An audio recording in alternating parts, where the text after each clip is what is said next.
Today I'm going to talk about why I will never live in Southeast Asia. I know there's a lot of people that love it. When I was there, I actually really enjoyed my time there, but after spending 6 months in Southeast Asia, I realized that this lifestyle was not for me and that I could not live here long term. If you guys would like to reach me for consultation or for any other reason, feel free to hit me up here. So before getting into the negative, I want to first talk about the things that I loved. Being an Asian person and being from the Philippines, it was nice going back to my roots and being able to be a part of my own people and culture again. The weird thing about the US, there's so many people of different races and everything that have come to America, but you're always labeled by your race and ethnicity first. I will never just be American, I will be Asian American. I never really feel a sense of unity because all of my neighbors come from different cultures. That's different. Going back to Asia, it was really nice to be able to blend in with the crowd. When I was walking around in Colombia, I was standing out so much. Before I left, it actually became like safety concerns. I was pretty popular in Colombia. People would stop me on the street. If someone wanted to get me, I stand out quite a bit. Thailand and Vietnam have some of the best cuisines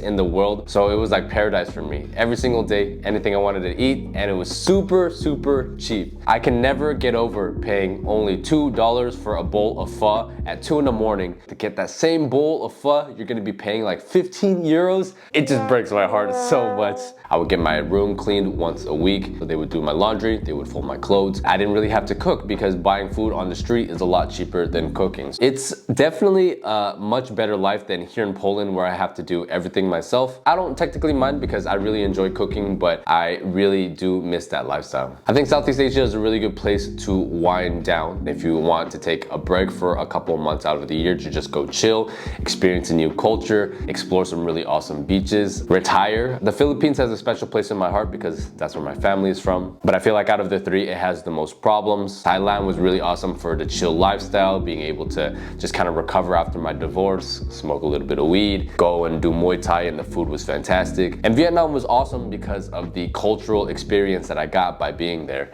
So I'm currently working on a new digital nomad course, comparing the differences between Latin America, Southeast Asia, and Central and Eastern Europe. It's currently in the research phase. If you guys could help me out by filling the Google form in the pinned comment down below, asking you guys what kind of information you guys would like to see. And if you guys signed up, you guys will have access to a special early bird discount on the course as well. Okay, so let's get to why I cannot live in Southeast Asia. Starting with number one, the infrastructure. Traffic in all three of these countries are a mess. Pollution, lack of public transportation, lack of being able to walk around the city. There are so many things about Southeast Asian infrastructure that I have a problem with. I'm not the biggest fan of the way that we do it in the US either, because in the US you need a car to get everywhere. Most European cities are designed with walking and public transportation in mind. I love being able to go into the center, just being able to take the tram, public transportation readily available for everybody. That's personally the lifestyle that I really like, and this is why I like Europe so much. In Southeast Asia, it's kind of a pain to get everywhere. Granted, you can get a moto taxi, which is relatively cheap and actually quite nice to ride. It was quite a cool way to see the city. But if I had to pick between Grabs and moto taxis versus being able to walk and use public transportation, walking in the European way of life to me is far superior. None of the cities in Southeast Asia have good clean tap water, which is something that I really missed.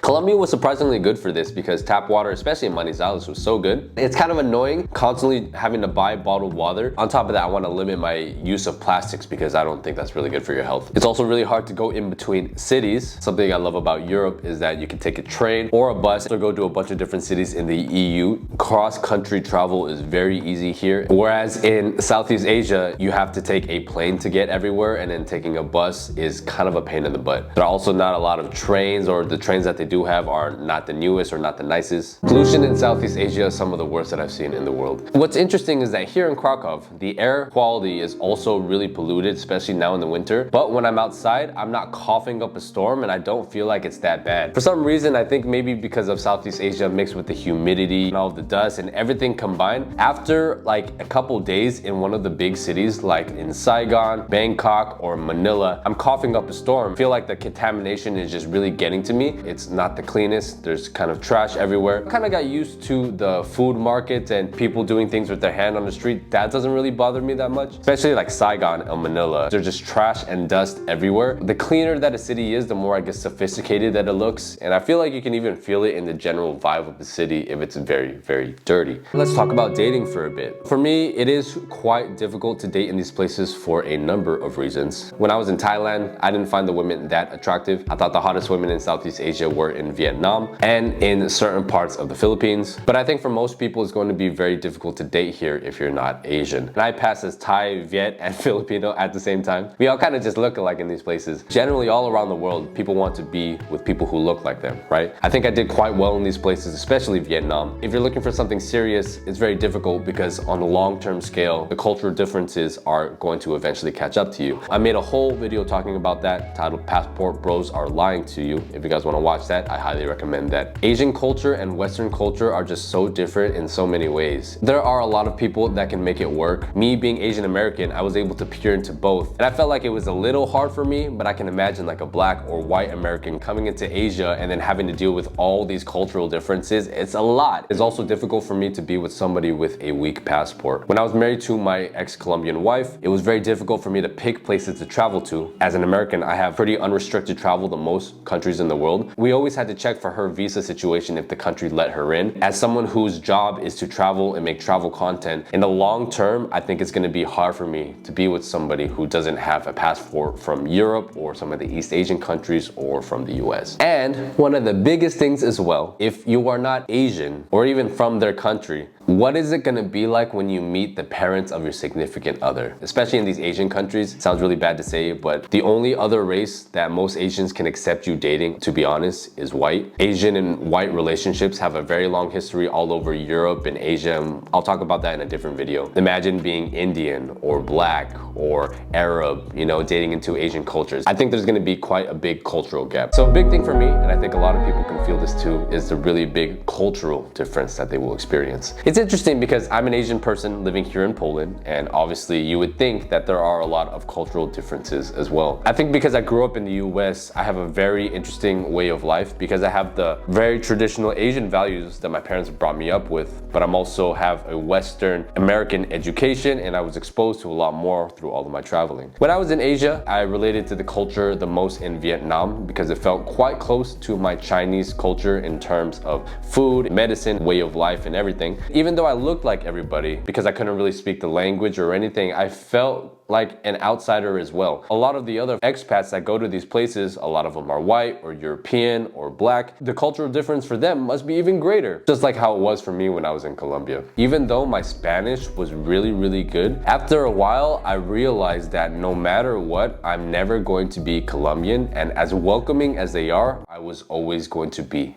different. Towards the end of my marriage, when all of that blew up, all of my suspicions were realized because at the end of the day, they saw me as the outsider. In Thailand, the people are just really nice and peaceful, so they'll coexist with you peacefully, but I feel like it's quite hard to mingle. I believe in Vietnam, they are the most standoffish because they just kind of stay to themselves. If you're not Asian, if you're not Vietnamese, it's very hard to break into those groups. Then I would see a group of Viet people with like one random white dude who was probably on a Tinder date, and I felt so bad for him because I felt like he just stood out like crazy. The Philippines is probably the most accessible for most people, especially Americans and black people. Filipino culture borrows a lot from American culture, specifically black culture, and because they speak English and they're extremely welcoming as well, I think a lot of people are really going to enjoy the culture in the Philippines. I think if you speak Chinese, you can probably get away in a few of these other countries like Malaysia or Singapore. If you're not familiar with an Asian language already, I think it's going to be a tough experience for a lot of people. And that brings me to my next point. The language barrier. Even though I looked like everybody in these places, I knew that I could never really get the full experience or be accepted by the locals until I spoke the local language. In Colombia, I spoke the local language, but I didn't look like them. In Southeast Asia, I looked like them, but I didn't speak the local language. And even though we had similar interests and their way of life was very similar to how I live my way of life, that language barrier is very, very tough. I think there's a lot of people that can go to these countries and just kind of live their expat lifestyle, hang out with other expats, only stay in in expat areas, but to me, that's only like 20% of the full experience of living in a new country. Here in Poland, I am probably not gonna learn Polish because I don't think I'm gonna be here for the long term. And because everybody here also speaks very good English, I don't really feel the need to do it. But in Southeast Asia, there's not a lot of people that speak English. In Vietnam, only in the big cities will you meet people that maybe speak English, but 90+% of the population still doesn't. Thailand, they can all speak basic English, but in the Philippines, everybody speaks English, which is really nice. When I was in Southeast Asia, I felt myself getting pretty lazy and not motivated to work. Just through my discipline, I was still able to release a video a week. The lifestyle there is just too chill for me. Going to the beach, having a smoothie for $1,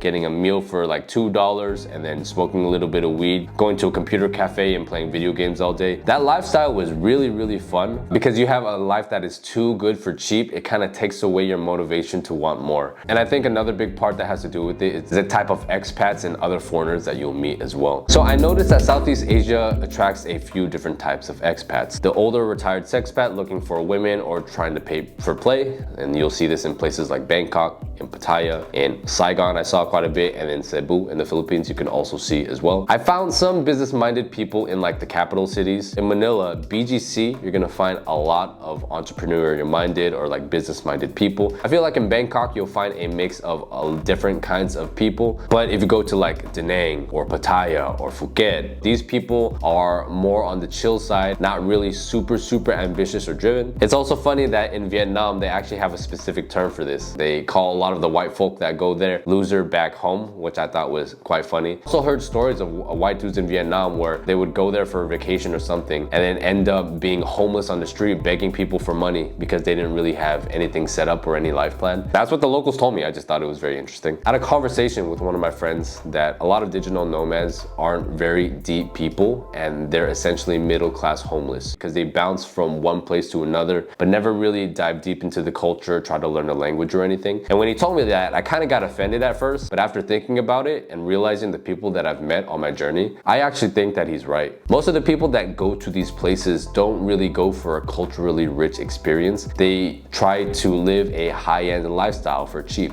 I don't think that there's a problem with that at all. It was very hard to meet people who were kind of on the same wavelength as me, who had the same curiosity for life and was able to talk about really wide, deep topics. Kind of like the people who go to these places for the Instagram pictures and to tell other people that they're living their lifestyle. If you were to ask them what did they really learn in Thailand, they couldn't really tell you because they were just hanging out with expats or going out to parties and stuff. Here in Poland, it's not super cheap, it's not super expensive, it's just kind of somewhere in the middle. I think it attracts a different kind of foreigner who is a little more ambitious, trying to push themselves because there's a higher requirement for the amount of money that you need to make in order to survive. And I think that just brings a different crowd of people. Also, sometimes I think, and if these places, dating women were not a big factor, would people really go to these places? From the food aspect and the cultural aspect, people would still go. But I think a lot of the digital nomads and expats that I know go to these places specifically for the women. I don't know. Because most of my business is done in the US and Colombia, the time zone was quite difficult for me because I had to stay up late, like 12, 1, 2 in the morning, so I can work and have consultations with the people from the US. Here in Europe, I feel like it's a little more achievable, but in Asia, I felt like it was quite difficult. You can only really travel to other Asian countries while you're there. Europe or a place like Turkey because it's a little more, I guess, centrally located and there's more options for you to travel. And then the last thing is just the weather. Living in humid weather, I actually think for my genetics is probably the best for me,